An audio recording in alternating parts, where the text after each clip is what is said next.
my god！DSE 放榜日到咗，信封已經到咗喺手，12年苦讀就係為咗呢一刻。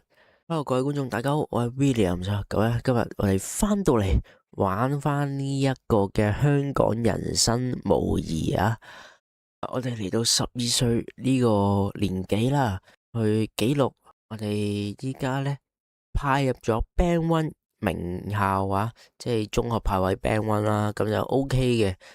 都算好，唔係至少唔係 Band 2、Band 3咁樣，但係 Band 1個壓力都幾大嘅，都相信都會行動，哇！爆光溫書，去圖書館操 past paper， 報網上課程同埋閱讀書本啦。閱讀書本好似全部綠色，好似幾好咁啊，揀呢個啦。想 mark 加同埋 happiness 都交喎。我哋睇下娛樂有啲咩啦。離島郊野一日遊，去主題樂園、士尼或者海洋公園啦，去戲院睇戲啊，打邊爐啊，同埋去飲茶同同學聚會啊。我哋睇埋健康咯，去 gym room、去行山、跑步或者晨運，同屋企人打邊爐，同屋企人食飯、冥想靜思，同埋去做美甲或者護理嘅。咁依家仲有4點，我哋搞好啲人際關係啦，去到娛樂啦，咁我哋同朋友聚會，然之後我哋要健康噶嘛，當然去做 gym 啦，係咪？95之後去圖書館操 past paper，黐線啊！咁啊，當然咧爆光溫書啦，我哋暫時而家爆光溫書住先。就翻最後一點，玩下啦，就唔好咁悶，就去戲院睇戲啦。哇！謠言傳開班裏嘅謠言話唐美玲暗戀你，咁我會有咩反應？我會扮唔知嘅。到13歲，我哋去睇下我哋嘅記錄啦。誒，唐美玲有少少失望喎。13歲收入7680蚊，打波嘅時候拗柴喎。Oh my god！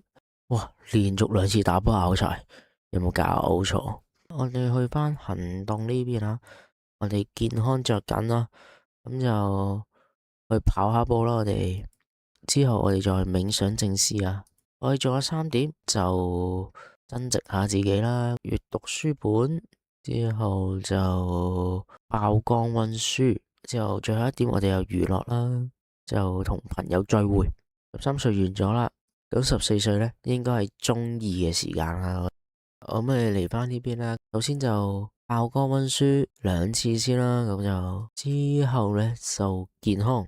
健康咧其實比較想冥想靜思嘅，咁就唔好啦。係一樣重複得滯。咁我哋去行山，之後娛樂啦，就翻2點就同朋友聚會咗先。然之後咧再去健康呢度，再同屋企人食飯。之後我哋要踏入15歲嘅年紀啦。許立怡唔係男人嚟嘅咩？呢個名聽落去係似男人嘅。班裏謠言又話許立怡暗戀你啊，有咩反應？扮唔知都係。補習天王嘅保證 DSE 殺到埋身，有位號稱奪星神手嘅補習天王開咗極貴嘅精讀班，同保證命中試題。我哋揀咗求父母俾錢咩？就減咗關係。哇，15,000蚊，黐線，梗係自己操 past paper 啦。15歲紀錄，2014年雨傘運動9月28號，金鐘嘅中信橋咧放咗催淚彈啊！好，你完成中學課外活動3年生涯啊，耶！好，依然零用錢有7680蚊啦。咁我哋睇下關係點先，同屋企人關係都唔錯。同同學關係，哇，非常惡劣喎。咁我哋又揾下佢哋傾下偈先。傾完偈之後，我哋去翻行動呢邊就溫書，之後健康呢，跑步啦。我哋選科選咩科好呢？如果我揀科啦，有揀3科嘅。首先就係會計 M2，仲有呢就係體育會比較好。確認選科，我哋健康發現係多咗2樣嘢喎，就係睇中醫調理啦，或者物理治療啦，同埋去做瑜伽嘅。增值都多咗一樣嘢，係做兼職。娛樂呢，就去澳門1日遊會有去紅館睇 concert。同伴侶拍拖有得記錄啦，收入7680蚊啦。隔離台同學攞全級 Top 5啊，大家圍住恭喜佢啊！恭喜恭喜！我哋揾咗工先，我哋當然係揾啲多人工嘅工啦。OK，去面試啦，申請呢個冷氣水電學徒11萬啊！你最大弱點係咩？我係一個內向嘅人，但係我會努力改善。冇呢個只不過90%，我哋揀呢個98%。確認答案，原來呢度有講嘅，又加入咗中電嘅維修服務啦。之後就揀咗3科，16歲進度，16歲揀咗兼職。話有得辭職嘅喎，仲有5點啊，5點咁就晉升喺關係先啦，即係太過惡劣啦。24、20、16%，傾偈同傾偈。翻到嚟呢度，我哋已經係有嘢做啊嘛，所以就唔需要做嘢住嘅。就16歲方科啦，都去下圖書館儲下 past paper 啦。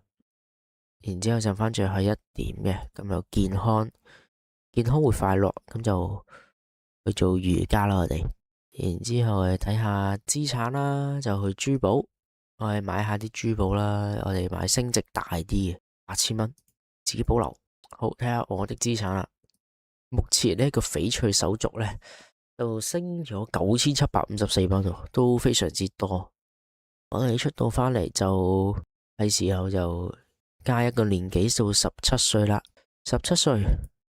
好啦，我哋嚟到呢個同學關係啦，咁呢就當然唔好掛住傾偈啦，同佢哋相處下啦。以前都係我哋有同事喎，原來梁子欣啊，點解聽落去個名呢係咁似女仔名嘅？咁就首先傾下偈先啦。我哋冇 AP 咁快，18歲，無端端彈咗個 DSE 中國語文喎。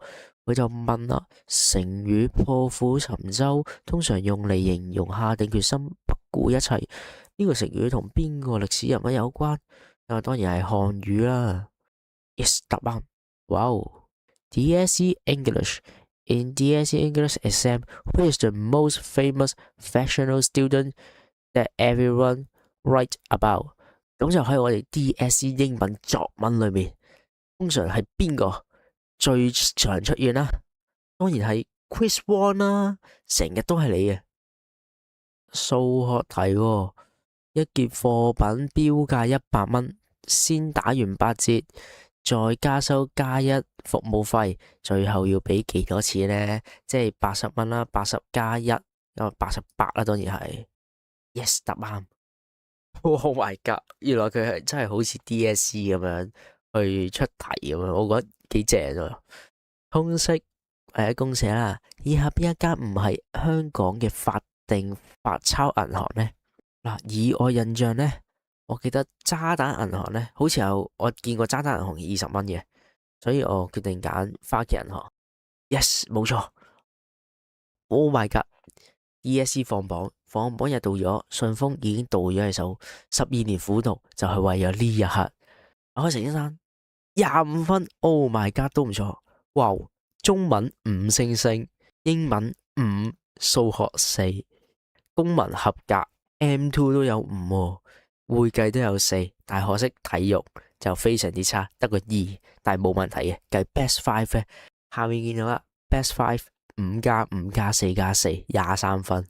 Oh my god， 係35分的25分，非常之厲害。揀升學路，我哋當然係大學啦 JUPAS， 咁有咩可以讀呢？有護理學啦、中醫學、醫療化驗科學、計算機科學、計量金融、環球商業、工商管理、教育學、工程學、文學院同埋社會工作。咁我哋揀邊個 major 呢？我決定揀計量金融，因為話晒我哋都係讀會計呢一科，都相熟會計嘅嘢啦。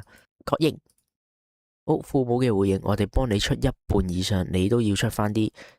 每年學費42000，父母資助60%，每年25000，你需要負擔每年17000。明白。假警察電話喎。香港警察來電，你涉及洗黑錢，要 transfer 5萬蚊到 clean count 驗證，黐線啦，梗係 cut 線啦，呢啲 KK 原電話係咪先？我哋睇翻記錄啦，你識破咗啊！警察從來都唔會 call 你 transfer 啲 money 啊。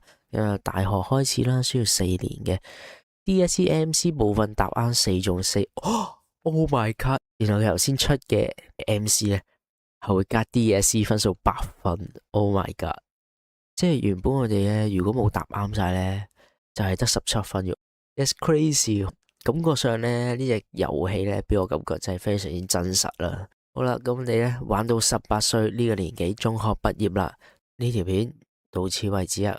如果中意呢條片嘅，就記得 like、comment 同埋 share 俾出去你嘅朋友。我哋下條片再見啦，拜拜。